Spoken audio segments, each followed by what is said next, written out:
Assalamualaikum warahmatullahi wabarakatuh.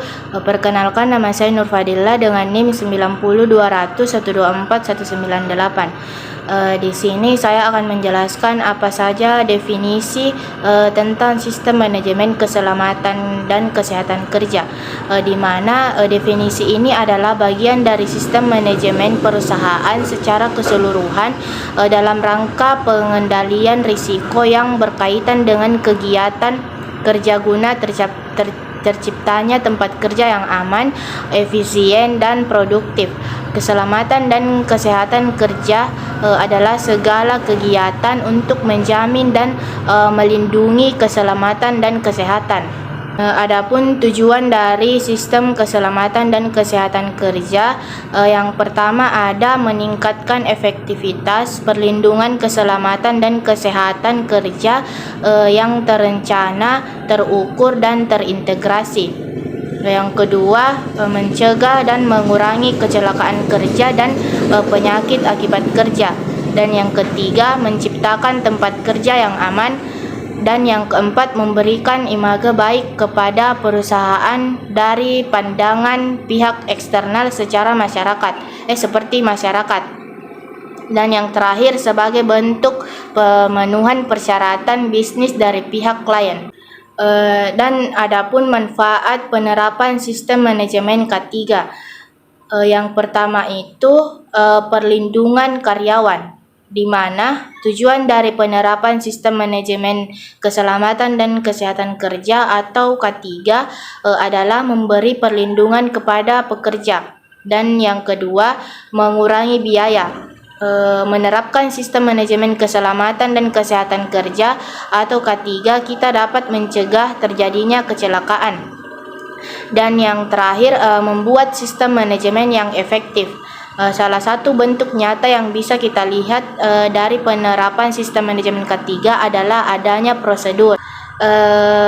Dalam menerapkan sistem manajemen K3, ada beberapa tahapan yang harus dilakukan agar sistem manajemen keselamatan kerja tersebut menjadi efektif, karena sistem manajemen keselamatan kerja mempunyai elemen-elemen atau persyaratan tertentu yang harus dibangun di dalam suatu organisasi atau perusahaan. Adapun tahapannya, yang pertama itu ada peninjauan dan peningkatan kinerja sistem manajemen keselamatan kerja. Yang kedua, penetapan kebijakan, dan yang ketiga, pemantauan dan evaluasi kinerja, dan yang keempat, pelaksanaan rencana, dan yang terakhir ada perencanaan K3. Adapun penetapan kebijakan K3. Yang pertama, identifikasi potensi bahaya, penilaian dan pengendalian risiko. Yang kedua, perbandingan penerapan K3 dengan perusahaan dan sektor lain yang lebih baik. Dan yang terakhir, peninjauan sebab akibat kejadian yang membahayakan. Adapun kebijakan K3, yang pertama ada visi, yang kedua tujuan perusahaan, yang ketiga komitmen dan tekad melaksanakan kebijakan, dan yang keempat kerangka dan program kerja yang mencangkup kegiatan perusahaan secara menyeluruh.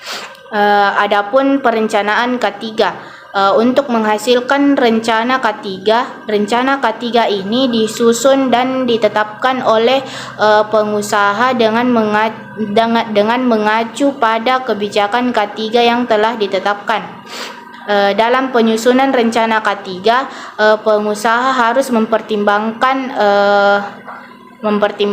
berbagai definisi. Yang pertama itu hasil perusahaan awal. Yang kedua, identifikasi potensi bahaya, penilaian dan pengendalian risiko. Dan yang ketiga, peraturan perundang-undangan dan persyaratan. Dan yang keempat, sumber daya yang dimiliki. Adapun pelaksanaan rencana K3, berdasarkan rencana K3 yang telah ditetapkan dan di pelaksanaannya, pengusaha didukung oleh SDM di bidang K3, saran dan perencana, pemantauan dan evaluasi kinerja K3. Kegiatannya melalui pemeriksaan, pengujian, pengukuran dan audit internal sistem manajemen keselamatan kerja dilakukan oleh SDM yang kompeten. Jika tidak memiliki SDM yang kompeten, dapat menggunakan jasa pihak lain. Yang dapat digunakan itu seperti peninjauan dan peningkatan kinerja sistem manajemen keselamatan kerja, yaitu 1. Terjadinya perubahan peraturan perundang-undangan. 2. Adanya tuntutan dari pihak yang terkait dari pasar. 3. Adanya perubahan produk dan kegiatan perusahaan. Yang keempat, terjadinya perubahan struktur organisasi.